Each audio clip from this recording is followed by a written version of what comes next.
Kendrick Lamar, one of the more talked about rappers, just dropped the album. Yeah. DNC was actually a mixtape. It's not an album. It's a mixtape. It's been well received. It's been applauded. It's been praised. Pat P said it's just okay. I said it's cool, man. I didn't say it was just okay. I said it's Wait a a cool album. Wait a I minute. said it's a cool album. It's the same thing as being it's okay. It's an okay album. Nah, okay is totally different from being. That's but here. I'm gonna tell you where it all came from. He said the album is a banger. I said it's the album's cool. It's not a banger, right?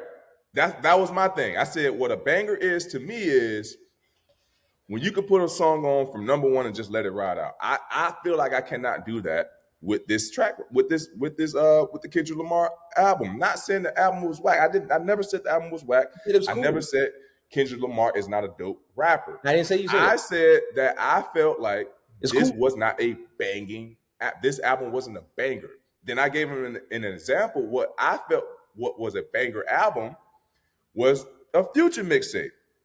I said, if you put this on, this is considered a banging album. He had a couple songs on there that was, that gave like the reincarnation, the TV off, and the swabble up, I think. Other than that, like I can get jiggy to the lyrics and all that stuff that he was laying down in those tracks, but those wasn't banger songs. That's what I was saying. But Pat, you're a musical guy. All of us on this platform, we're musical guys. Yes. Most albums, you're not gonna get a banger every track. If you got 12 tracks, every track ain't gonna be boom, boom, boom. Some tracks gonna be more relative to vibes, more chill like type situation. Might have something for the ladies, something where you can kind of just be vibing to. Then you might get that. I'm in the weight room. I'm in the gym. I'm about to go do something. Yeah. And to your point, that Future mixtape, everything wasn't club like worthy where it was boom, boom, boom, boom. He kind of gave you different vibes throughout that mixtape. Yeah. This mixtape, because it's not an album, gave you the TV offs where you want to go ahead and you want to bump, right? It gave you the Heart Part 6 when you just want to chill and vibe. It gave you that Dodger Blue when you might want to sip some wine and you want to sit on the patio. I might want to be in the old school and you just driving on the Sunday. Well, I'm just kind of I'm vibing. I'm cruising right now. He gave you that. He gave you the squabble up. If you really want to feel like you back in your teenage years and you might want to bump somebody in the club and hey man, what's up? He gave you that. What you talking about? And he gave you motivation too. Man at the Garden. Man, I deserve this. Man, listen. That's what it came from. It came from the banger. That's where the whole argument came from. But the banger album, and I just feel like it just gave me too much West Coast vibe. And I'm not against the West Coast vibe. I just feel like it was too West Coast, and I couldn't. Wait a minute. I couldn't get super jiggy with it. Wait a minute. You just gave an example of Future's mixtape. Future gives you all Atlanta vibes. But what I'm saying, Mac, is I'm not a big fan of West Coast music. That's what I'm saying. Say that then. That's what I'm saying. He gave me you didn't allow me to finish. I said he gave me too much West Coast vibe, which I'm not a big fan of. You're not a fan of the West Coast vibes.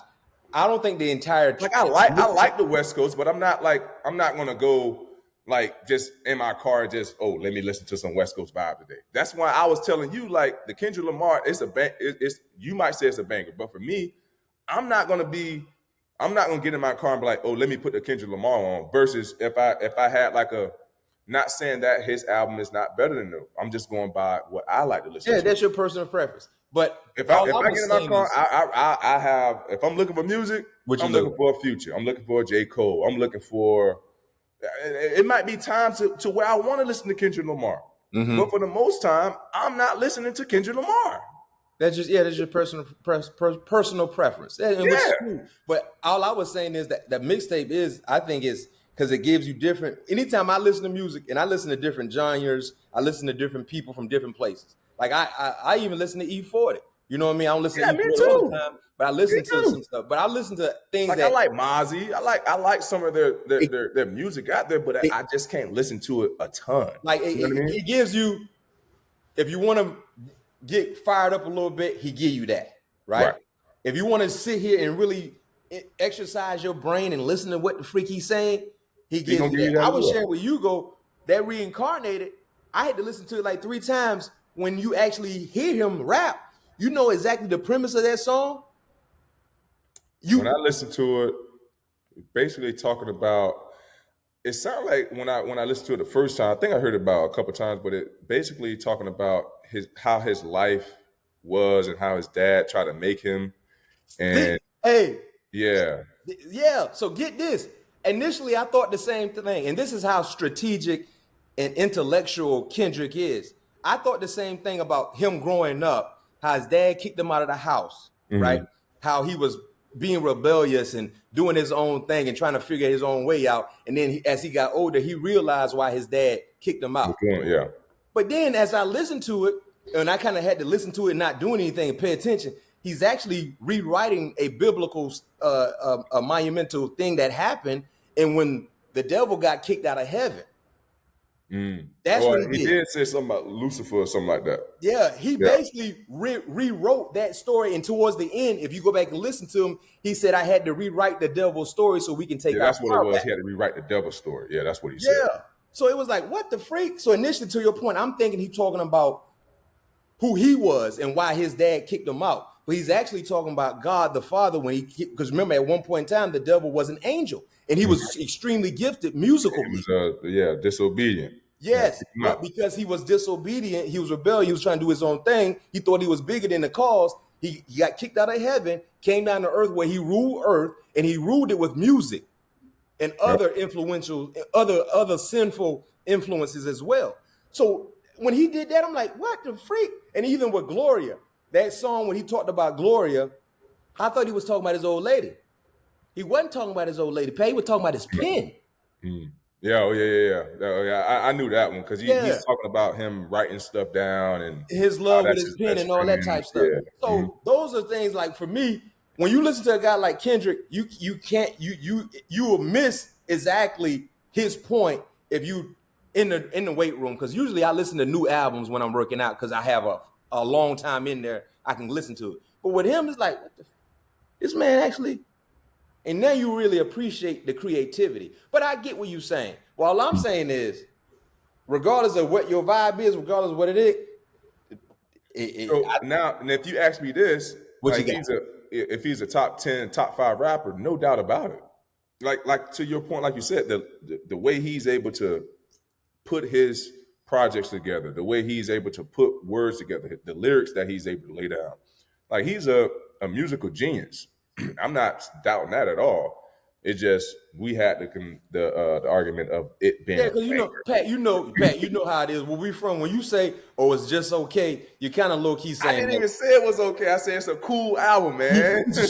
You know it's the same. When you say, "Oh yeah, okay," we at the park. Hey, can Buddy play? Oh yeah, he cool. You know that's like you know how it is where we from. Yeah, but yeah, he cool. I got you. He really ain't got nothing like that. I got you. Yeah, right or wrong. Yeah, you're right. Because even when I sent you the track and I sent out the songs I wouldn't listen to. It was like 5 songs, right? Yeah, you said that. You said it. But I'm saying when you say cool, that's like saying, hey, can Lil Pat play football? Oh yeah, he cool. I'm like, oh, you like that? I ain't picking. He ain't like that. Right. I got you. That's all I'm saying. Well, we got clear right there. But hey, the real album should be dropping soon. Yeah. We're gonna see what he got because this is like the appetizer. This the main dish about to come around, and he getting everybody fired up for his Super Bowl performance as well, which is another strategic thing because Hugo just gave me he's about to do a stadium tour in the spring and summertime, so he's gonna have a significant buzz financially in terms of what he's doing in the artistry form of things. That's gonna really have people follow him. But right now, Gnx, man, it gives you a little bit of both. Pat said it's cool, but I think it's a banger. Let us know how you feel.